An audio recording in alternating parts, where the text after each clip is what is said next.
अगर मैं आपसे सवाल पूछूं कि इस दुनिया की सबसे ताकतवर और विनाशकारी चीज क्या है, तो आपका जवाब होगा कि न्यूक्लियर बम सबसे ज्यादा ताकतवर है, जो पलक झपकते ही सब कुछ खत्म कर सकता है। टेक्निकली आप सही हैं, पर थ्योरेटिकली और फिजिक्स के अनुसार न्यूक्लियर बम हमारी इस नई ताकतवर चीज के आगे कहीं नहीं टिकता है। ये इतना ज्यादा ताकतवर है कि इसके 1 ग्राम में ही कम से कम 900 खरब जूल एनर्जी निकलती है, जो कि हिरोशिमा के परमाणु बम से भी 3 गुना ज्यादा है। ये एनर्जी 10 विशालकाय एयरबस A380 जहाजों के फ्यूल कैपेसिटी के बराबर बनती है, यानी कि आप इसके 1 ग्राम से ही 10 एयरबस के बड़े जहाजों को आराम से चला सकते हो। मैं बात कर रहा हूँ एंटीमैटर की, जो कि सामान्य मैटर यानी पदार्थ से एकदम अलग है। यानी जिन एटम से आपकी चीजें बनी हैं और खुद आप बने हैं, एंटीमैटर एकदम अलग ही एटम के जरिए बना है। इसकी सबसे बड़ी खासियत जो है वो है इसके अंदर मौजूद असीमित ऊर्जा। ये जैसे ही किसी आम मैटर के संपर्क में आता है तो तुरंत ही उसके साथ टकराकर महाविशालकाय धमाका करता है। इसका 1 ग्राम अगर साधारण मैटर के 1 ग्राम से टकरा जाए तो ये करीब 1800 खरब जूल एनर्जी को रिलीज करता है, जो कि न्यूक्लियर फिशन द्वारा 1 ग्राम यूरेनियम की एनर्जी से 2000 गुना ज्यादा है। वहीं 1 किलो एंटीमैटर अगर 1 किलो मैटर से टकरा जाए तो इस धमाके में निकलने वाली ऊर्जा पृथ्वी पर मौजूद सबसे ताकतवर हाइड्रोजन बम ज़ौर बॉम्बा के लगभग बराबर होगी। इसी से आप समझ सकते हैं कि एंटीमैटर कितना शक्तिशाली पदार्थ है, जो अगर जरा भी मैटर के कांटेक्ट में आ जाए तो इससे बचना फिर असंभव है। भले ही एंटीमैटर पृथ्वी पर ना के बराबर हो, पर वैज्ञानिकों ने हाल में ही हमारी आकाशगंगा में एंटीमैटर से बने ऐसे स्टार्स खोजे हैं जो जरा भी किसी मैटर यानी पदार्थ के कांटेक्ट में आते हैं तो भयानक ऊर्जा के साथ साथ गामा किरणें पैदा करते हैं, जो एक पल में पृथ्वी पर जीवन को खत्म कर सकती हैं। तो आइए सीट बेल्ट पहनकर स्पेसशिप में बैठ जाइए और चलिए मेरे साथ आकाशगंगा के उस कोने की यात्रा पर, जहां हम एंटीमैटर के जन्म से लेकर के उसकी बनावट और इन एंटी स्टार्स के बारे में जानेंगे और देखेंगे कि ये कितने खतरनाक हैं और तब क्या होगा जब ये एंटी स्टार हमारे सौरमंडल के एकमात्र स्टार सूर्य से टकरा जाए। इस महाविशालकाय टक्कर में कितनी ऊर्जा निकलेगी, क्या ये पूरे सोलर सिस्टम के साथ साथ ब्रह्मांड को खत्म कर देगी? ये सब जानने के लिए ये वीडियो पूरा जरूर देखिए। अपनी यात्रा शुरू करने से पहले आइए मैं आपको एंटीमैटर की दुनिया में लेके चलता हूँ। यहाँ आप इनके स्ट्रक्चर और बनावट को जानेंगे। एंटीमैटर दिखने में एकदम आम मैटर की तरह ही होता है, पर जो चीज इसे अलग करती है वो है इसके अंदर मौजूद एटम के सब एटॉमिक पार्टिकल्स का चार्ज। हर एटम के अंदर इलेक्ट्रॉन, प्रोटॉन और न्यूट्रॉन होते हैं, जो एटम के मास और चार्ज के लिए जिम्मेदार होते हैं। साधारण मैटर जो हमें दिखाई और महसूस होता है वो उन एटम से बना है जिसके अंदर इलेक्ट्रॉन का चार्ज नेगेटिव है और प्रोटॉन पॉजिटिव और न्यूट्रॉन पार्टिकल का कोई चार्ज नहीं है। अब अगर इसी चार्ज को उल्टा कर दिया जाए, यानी इलेक्ट्रॉन को हम पॉजिटिव चार्ज पार्टिकल में बदल दें और प्रोटॉन को नेगेटिव चार्ज दे दें, तो यही मैटर अब एंटीमैटर बन जाता है। यह साधारण मैटर जैसा ही दिखाई देता है, इसका मास भी सेम रहता है और इस पर ग्रेविटी उसी तरह ही काम करती है जैसे साधारण मैटर पर करती है। पर एंटीमैटर में एकदम अपोजिट चार्ज होने के कारण ये जैसे ही मैटर से कॉन्टैक्ट करता है तो एनिहिलेट हो जाता है। आसान शब्दों में कहें तो मैटर और एंटीमैटर एक साथ आते ही एक भयानक विस्फोट करते हैं, जिसमें अपार मात्रा में एनर्जी निकलती है। इस एनर्जी को आप आइंस्टीन के मास एनर्जी इक्विवेलेंस रिएक्शन यानी E=mc² से जान सकते हो। जब बिग बैंग हुआ और ठंडा होकर फैलने लगा, तभी मैटर और एंटीमैटर का बनना शुरू हुआ। वैज्ञानिक मानते हैं कि ये दोनों समान मात्रा में ही ब्रह्मांड में बने थे, पर किन्हीं कारणों की वजह से हम आज केवल साधारण यानी ऑर्डिनरी मैटर से बने ब्रह्मांड को ही चारों ओर देखते हैं। आखिर इसके पीछे का कारण क्या है? क्या सच में ब्रह्मांड में एंटीमैटर नहीं होता है, या फिर हम उसे आज तक डिटेक्ट नहीं कर सके हैं? वैज्ञानिकों की एक थ्योरी ये कहती है कि बिग बैंग के समय मैटर एंटीमैटर की तुलना में ज्यादा बना था और धीरे धीरे एक दूसरे से टकराकर खत्म होते गए।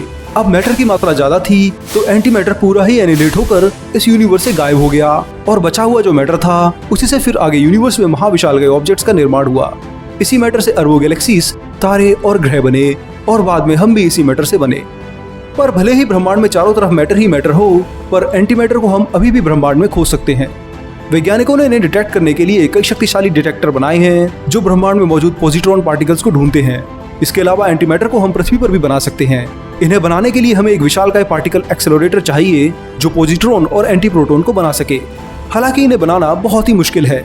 प्रोटॉन को एक विशालकाय पार्टिकल एक्सेलरेटर में लगातार बहुत ही तेज स्पीड में एक्सेलरेट कराया जाता है, जिससे इसकी टक्कर लगातार इरिडियम रॉड से होती रहती है। प्रोटॉन इरिडियम के न्यूक्लियस से टकराकर कई सारे एंटी पार्टिकल रिलीज करता है, जिसमें एंटी प्रोटॉन और पॉजिट्रॉन भी शामिल होते हैं। एंटी प्रोटॉन को फिर मैग्नेट की मदद से अलग कर दिया जाता है। एक बार ये एंटी प्रोटॉन और पॉजिट्रॉन अलग हो जाते हैं तो वैज्ञानिक इनकी मदद से एंटी हाइड्रोजन को बना सकते हैं। ये सबसे सिंपल एंटीमैटर एलिमेंट है। ये आम हाइड्रोजन की तरह ही है, बस फर्क ये है कि इसमें मौजूद सब एटॉमिक पार्टिकल्स यानी एंटी प्रोटॉन प्रोटॉन का ही उल्टा रूप है और नेगेटिव चार्ज कैरी करता है। वही पॉजिट्रॉन इलेक्ट्रॉन से एकदम उलट पॉजिटिव चार्ज अपने में समा के रखता है। हालांकि एंटी हाइड्रोजन को बनाना एक आसान काम लगता है, पर सच्चाई ये है कि ये आम मैटर की तरह स्टेबल नहीं है और बेहद ही कम समय में ही खत्म हो जाता है। अब तक वैज्ञानिकों ने एंटी हाइड्रोजन के केवल 309 एटम ही बनाए हैं, जिसे वे केवल 1000 सेकंड यानी 17 मिनट तक ही रोक सके हैं। इस स्पीड से 1 ग्राम एंटी हाइड्रोजन को अगर बनाया जाए तो हमें इस तरह के 6.02 × 10⁻23 एटम बनाने होंगे। ये इतने ज्यादा एटम हैं कि इन्हें बनाने में ही किसी भी पार्टिकल एक्सीलरेटर को 100 अरब साल लग जाएंगे। एंटीमैटर की इस वजह के कारण ही इसे ब्रह्मांड का सबसे महंगा पदार्थ कहा जाता है। इसके 1 ग्राम की कीमत ही पूरे विश्व की जीडीपी का 80% बनती है। एंटीमैटर को बनाना भले ही सबसे मुश्किल काम हो, पर हमारे ब्रह्मांड में इसे कई जगहों पर देखा जा सकता है। ब्रह्मांड में जहां भी भारी मात्रा में गामा रेज दिखाई देती हैं, वैज्ञानिक उस जगह को कई दिनों तक ऑब्जर्व करते हैं। जब भी एंटीमैटर से बना ऑब्जेक्ट या पार्टिकल मैटर से टकराते हैं तो गामा रेज के जरिए एनर्जी रिलीज करते हैं। ये गामा रेज ब्रह्मांड की सबसे शक्तिशाली किरणें होती हैं। इन्हीं गामा रेज को ऑब्जर्व करते हुए वैज्ञानिकों ने हमारी आकाशगंगा में 14 ऐसे स्टार्स खोजे हैं जो एंटीमैटर से बने हो सकते हैं। इन्हें एंटी स्टार कहते हैं। आम स्टार्स की तरह ही ये स्टार भी अपनी कोर में न्यूक्लियर फ्यूजन करके ही ऊर्जा पैदा करते हैं। ये हाइड्रोजन की जगह एंटी हाइड्रोजन को फ्यूज करते हैं, जिससे एंटी हीलियम का निर्माण होता है। वैज्ञानिकों ने इसी एंटी हीलियम के जरिए ही इन स्टार्स का पता लगाया है। दरअसल अंतरिक्ष में हर समय एंटी पार्टिकल्स बनते रहते हैं, पर वे सामान्य पार्टिकल से तुरंत टकराकर खत्म हो जाते हैं। इसलिए एंटीमैटर को ऑब्जर्व करना बहुत मुश्किल होता है। पर एंटी हीलियम, जिसके न्यूक्लियाई में 2 एंटी प्रोटॉन और 2 एंटी न्यूट्रॉन होते हैं, काफी कॉम्प्लेक्स एंटीमैटर एलिमेंट है, जिसके बारे में वैज्ञानिक नहीं जानते हैं कि ये कैसे बना है। इसी एंटी हीलियम को पहली बार जब इंटरनेशनल स्पेस स्टेशन में लगे अल्फा मैग्नेटिक स्पेक्ट्रोमीटर ने देखा तो वैज्ञानिकों को लगा कि ये जरूर एंटी स्टार्स के जरिए आ रहा है। एंटी स्टार्स में भी सामान्य तारे की तरह ही न्यूक्लियर फ्यूजन होता है और एंटी हीलियम का निर्माण होता है। 100 अरब से ज्यादा तारों वाली इस गैलेक्सी में फिलहाल वैज्ञानिकों को 14 एंटी स्टार मिले हैं, जो लगातार गैलेक्सी में मौजूद मैटर से टकराकर स्ट्रॉन्ग गामा रेडिएशन छोड़ते हैं। 10 साल तक गैलेक्सी को लगातार फर्मी लार्ज एरिया टेलीस्कोप से ऑब्जर्व करने के बाद वैज्ञानिकों ने करीब 5787 गामा रे सोर्स का एक कैटलॉग तैयार किया था। गहराई से ऑब्जर्व करने पर उन्हें ये 14 स्ट्रॉन्ग गामा रे सोर्स दिखाई दिए, जो एंटी हीलियम पार्टिकल्स को रिलीज कर रहे थे। वैज्ञानिकों ने इन्हीं को फिलहाल एंटी स्टार्स कहा है। ये दिखने में नॉर्मल तारे की तरह ही हैं और इन पर ग्रेविटी का भी प्रभाव आम तारों की तरह ही होता है। हालांकि वैज्ञानिकों को इन्हें एंटी स्टार मानने के बेहद ही कम प्रूफ मिले हैं। धीरे धीरे वे आधुनिक गैजेट्स की मदद से इन्हें और ज्यादा समझना चाहते हैं। अगर ये सच में एंटी स्टार हैं, तो वैज्ञानिकों का मानना है कि गैलेक्सी में हर 4 लाख नॉर्मल तारों के बाद एक एंटी स्टार का निर्माण होता है। पर अगर ये गैलेक्सी के निर्माण के वक्त यानी आज से 13 अरब साल पहले ही बन चुके थे, तो इन्हें प्रीमोर्डियल एंटी स्टार कहा जाएगा। ऐसे स्टार गैलेक्सी के बाहरी क्षेत्र में आज भी मौजूद हो सकते हैं। इस बाहरी क्षेत्र को गैलेक्टिक हालो कहा जाता है, जिसमें कई ऐसे स्टार्स होते हैं जिनकी उम्र सूर्य से भी 2 गुना ज्यादा होती है। खैर, ये तो थी इन एंटी स्टार्स की बात जिन्हें पहली बार डिटेक्ट किया गया है और इन पर अभी भी रिसर्च जारी है।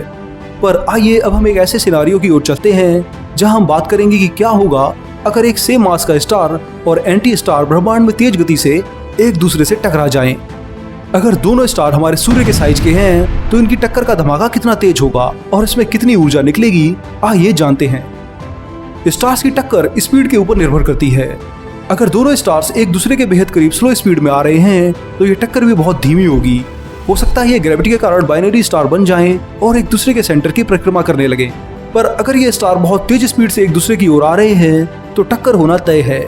अब टक्कर में कितनी ऊर्जा निकलेगी, इसके लिए हमें स्टार के मास के बारे में जानना जरूरी है। हमारे सूर्य का मास 2 × 10⁻30 kg है, तो जब इससे सेम मास का एंटी स्टार टकराएगा तो आइंस्टीन की E=mc² इक्वेशन के अनुसार कम से कम 3.6 × 10⁻47 जूल एनर्जी इनके धमाके में रिलीज होगी। ये एनर्जी इतनी ज्यादा है कि आप इसकी कल्पना भी नहीं कर सकते हो। 1 सेकंड में ही ये कोलिजन 3000 से ज्यादा सुपरनोवा धमाकों जितनी एनर्जी हमारे सोलर सिस्टम में रिलीज कर देगा। मैटर और एंटी मैटर की वो जबरदस्त टक्कर होगी जिसे गैलेक्सी के किसी भी कोने से देखा जा सकेगा। ये धमाका इतना ब्राइट होगा और इसमें गामा रे की वो रेस निकलेंगी जो कुछ ही मिनटों में पूरे सोलर सिस्टम के सभी प्लैनेट्स के एटम्स को खत्म कर देंगी। अगर आप इस एक्सप्लोजन को किसी और सोलर सिस्टम से स्लो मोशन से देख सके तो आपको सबसे पहले एंटी स्टार सूर्य की ओर आता दिखाई देगा। धीरे धीरे बढ़ते हुए इसके अंदर मौजूद एंटी हाइड्रोजन और एंटी हीलियम के एटम सूर्य के हाइड्रोजन और हीलियम एटम से टकराकर एक दूसरे को खत्म करते रहेंगे। यह बहुत ही तेज स्पीड में होगा और धीरे धीरे दोनों ही स्टार महाभयानक गामा रेज रिलीज करते हुए एक दूसरे के एटम और एंटी एटम को खत्म कर देंगे।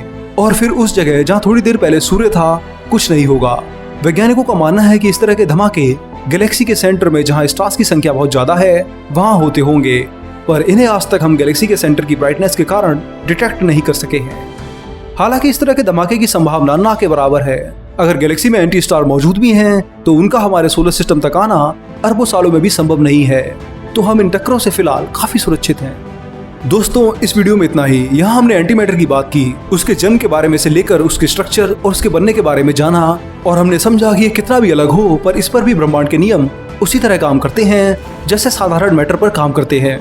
इसके बाद हम गए गैलेक्सी के उस कोने में जहाँ हमने 14 ऐसे स्टार्स खोजे हैं जो एंटी मैटर से बने हैं। ये अपने अंदर एंटी हाइड्रोजन को फ्यूज करके एंटी हीलियम को रिलीज करके चमकते हैं। वैज्ञानिक इन्हें अब भी ऑब्जर्व कर रहे हैं और आने वाले सालों में इन पर भी आगे बहुत कुछ देखने वाले हैं। एंटी स्टार की खोज के बाद हमने जाना कि क्या होगा कि सूर्य के सेम मास वाला एंटी स्टार हाई स्पीड से सूर्य से सीधा टकरा जाए। इस टक्कर में कितनी एनर्जी निकलेगी और इसका क्या प्रभाव हमारे सौरमंडल पर पड़ेगा। मुझे उम्मीद है कि आपको मेरा ये वीडियो काफी पसंद आया होगा और आपने बहुत कुछ सीखा होगा। तो जल्दी से जाइए और वीडियो पर जमकर कमेंट कीजिए और सवाल पूछिए और शेयर कीजिए। इसके साथ साथ साइंस की अधिक जानकारी के लिए और करीब से समझने के लिए हमारी वेबसाइट विज्ञानम.com पर जरूर जाइए और उसे बुकमार्क कर लीजिए। चैनल को सब्सक्राइब कीजिए और बेल आइकन प्रेस कीजिए। मैं मिलूंगा अगले हफ्ते एक और मजेदार साइंस वीडियो के साथ। तब तक के लिए नमस्कार, जय हिंद, आपका दोस्त शिवम।